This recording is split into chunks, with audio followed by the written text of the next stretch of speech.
Shalom, Michael. First and foremost, I want to give all praise, honor, and glory to Yahweh, Bahasham, Yahushai, Bahasham, Rakak, Wadash. I like to give double honors to the apostles and elders of Great Millstone. I like to say Shalom to the elect that teaches word in all truth, faith, and sincerity. And yeah, today I just want to title this lesson, Written in the Book of Life. Because those are all the ones that's going to receive salvation, are the ones that's written in the book of life, are the ones that live up to the standards, are the ones that's going to receive the salvation. Matter of fact, let's start out with this in the book of Revelation, the 20th chapter, and the 12th verse. And it reads, "And I saw the dead, small and great, stand before the Most High. And the books were open." See, and the books is the scriptures, man. Those that what was open, the scriptures. It says, and another book was open, which is the scriptures. That's the same. It's not like that was a different book. It's the same book. It says, and another book was open, which is the book of life. See, it said, and the dead were judged out of those things which were written in the books according to their works. See, so as you can see, it's the scriptures that's the standard concerning the judgment, man. Whether we live or die, man. And concerning the elect, which are written in the book of life, is going to be, that's the standard of the elect. Have certain characteristics that's going to be shown here in the latter days, man. I said that book of life, when it was open, pretty much everyone's going to be judged by the things according to the works, man. Matter of fact, because like I said, the elect have characteristics, man. This is the book of, I think, Colossians 3 and verse 12. It says, "Put on therefore as the elect of the Most High." See? So when it says put on, meaning what? Imitate. As the elect. So pretty much we imitate what the elect would do, man. And what are the characteristics of that? It says, holy and beloved, bowels of mercy, kindness. See? Which that's a characteristic of wisdom. When you read that in Wisdom Psalm, the 2nd chapter. One of the characteristics of wisdom is kindness. It says humbleness of mind. See? Bow down your ear, man. It says meekness, long suffering. And so these are some of the characteristics of the elect, man. This is the standard that you're going to be judged by. Which all this comes with a certain way of life, a certain doctrine. That's going to ultimately lead to life.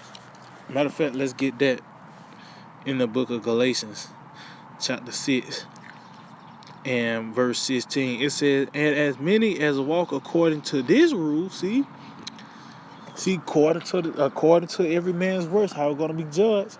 So it's a certain standard. As many as are walking according to this rule, this way of life, subscribe to this certain doctrine, this outlook, peace be on them and mercy. See? So as you can see, it's going to be a way of life that ultimately you're going to receive peace and mercy. Which the first steps of this is having this truth, man. This is the first steps of receiving that peace and mercy, because this truth is peace and mercy. You having a peace of mind. And mercy is understanding. That's mercy, man. But it said the ones that walk according to this rule, those are the ones that's going to actually, receive the peace and the mercy. It says, and upon the Israel of the Most High, which is the elect, man. Those are the ones that's going to qualify for that peace and mercy. Why? Because it was according to this rule, a certain outlook, a certain walk of life that led to that, the perfection of those things. It's ultimately going to be by the way of this deliverance, man. you know, but it was because they was written in the book of life, pretty much ultimately abide in Yahweh Shai, man. You know, matter of fact, let's get that in the book of St. John, the 15th chapter, St. John 15 and verse 4. St. John 15 and 4, it says, abide in me and I in you. See, what it mean abide in the Lord? Mean abide in these scriptures, man. You know, or Yahweh said, search the scriptures and you think you have eternal life, but it testifies of me. So meaning what? To get to eternal life, you have to go through Yahweh Shai, which is ultimately you got to go through the scriptures, because Yahweh Shai is the scriptures. So you have to abide in this word. Matter of fact, continue on. It says, as the branch cannot bear fruit of itself, except it abide in the vine, no more can ye except ye abide in me. So Yahweh Shai is the lifeline, man. He is the source of the life.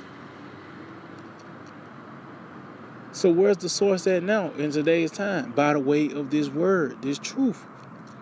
So you gotta abide, and it's just not just say you believe in the Bible, because these scriptures come with an instruction manual, man. It's a certain doctrine that comes with this book, man.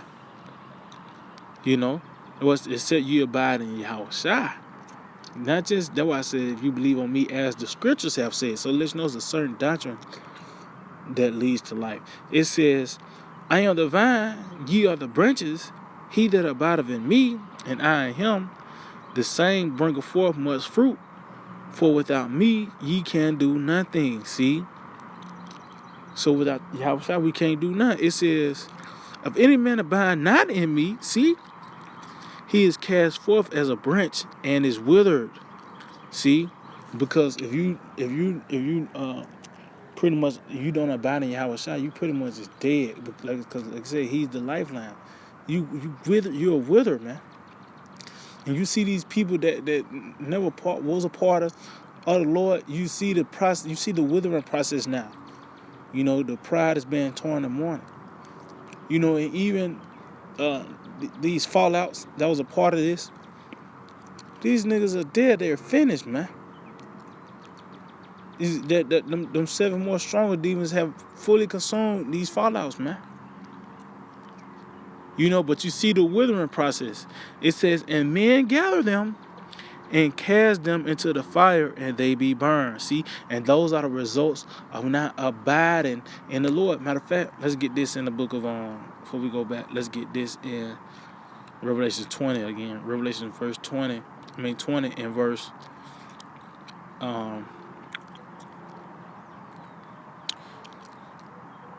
I started verse 14. It said, and death and hell were cast into the lake of fire. This is the second death, and was that ultimately is when America is fully consumed by fire, by the way of World War III and the fire from the chariots. That's going to be the second death. And that's what the withered is going to be gathered and cast into. They're going to be pretty much left here in America when the destruction comes. It said, and whosoever was not found written in the book of life was cast into the fire. See, so as you can see, if you're not abiding in your house side, that's going to be the results. You dying, ultimately. Let's put it in layman's terms, you're going to die if you don't abide in your house side. That we just read. You don't abide in the Lord, you're going to be ultimately cast into the fire. You're going to wither, you're going to cast into the fire. You know? But this, get this point, verse 7, St. John 15 and 7. If ye abide in me, and my words abide in you, see, so that's what it is. Abiding in the Lord is ultimately abiding in the words. Abiding in the Lord, and the Lord abiding in us is His words abiding in us, and us abiding in these words, man. It said, ye shall ask what ye will, and it shall be done unto you. And what's ultimately what we asking for? Deliverance, man. Salvation. You know, now we know what to pray for since we have been exposed to this knowledge, man. That's what we asking for, salvation, man. You know? But ultimately, it starts by the way of us abiding in this word, abiding in the book of life. Because, like I said, those are the only ones that's going to receive the salvation of the Lord, man. You know, matter of fact, because let's get this in the book of Revelation 11 and verse 1. It says, "And there was given me a reed like unto a rod," which is the scriptures, man. You know,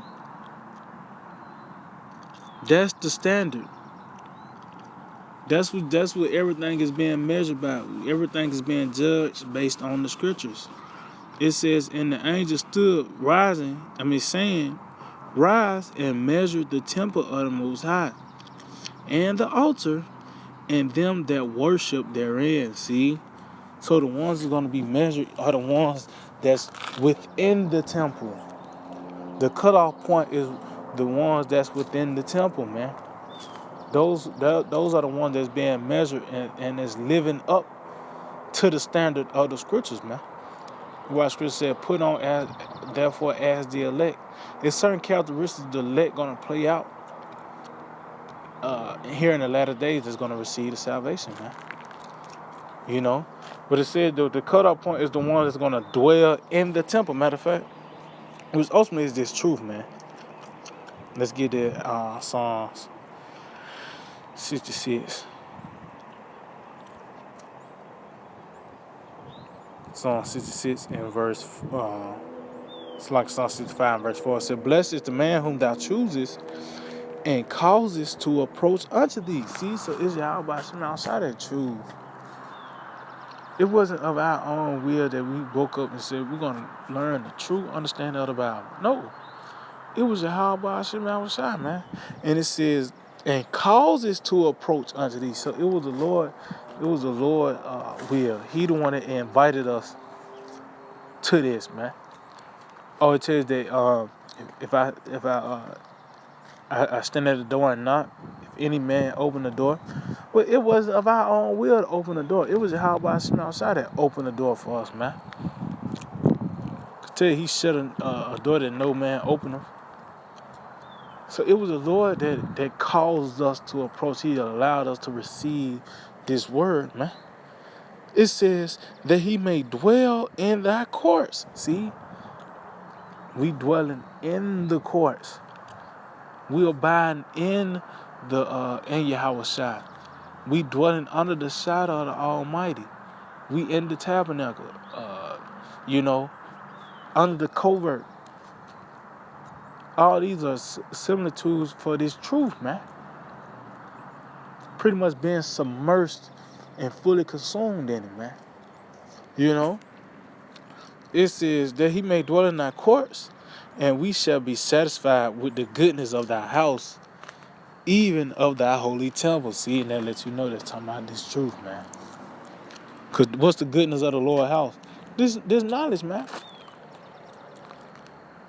So that was going to determine, salvation or not is the ones who's abiding in your house, or dwelling in the courts, just really ultimately being in this truth, man. As a matter of fact, let's get something else. This is the book of Isaiah, chapter 49. This is the book of Isaiah 49 and verse.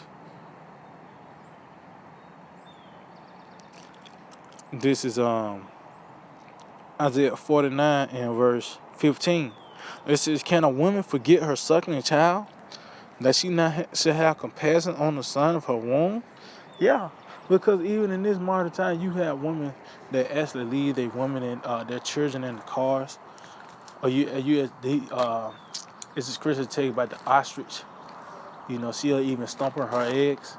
Well, that's the days for these modern women today, man. Is that why the scripture says, "Yeah, they may forget, yet will I not forget thee." And Yahweh Hashem shall have forgotten us. Because now it's being made known with the Lord stretched forth his hand by the way of his word. This peace offering the Lord have presented was by the way of his truth, man. It says, "Behold, I have graven thee upon the palms of my hands." So graven, to engrave, or really to write, man. Which the hand of the Lord is Yahweh Shai. So we pretty much is written in Yahweh Shai, man. what said, abide in me and I in you. So the Lord, he said, he said, behold, I have graven thee upon the palms of my hands. Thy walls are continually before me. And that's because Yahweh Shai is pleading our case, man. Lord, will we part of righteous number? But it's the elect is grave, is written in Yahweh Shai. You know, and it's playing out on the planet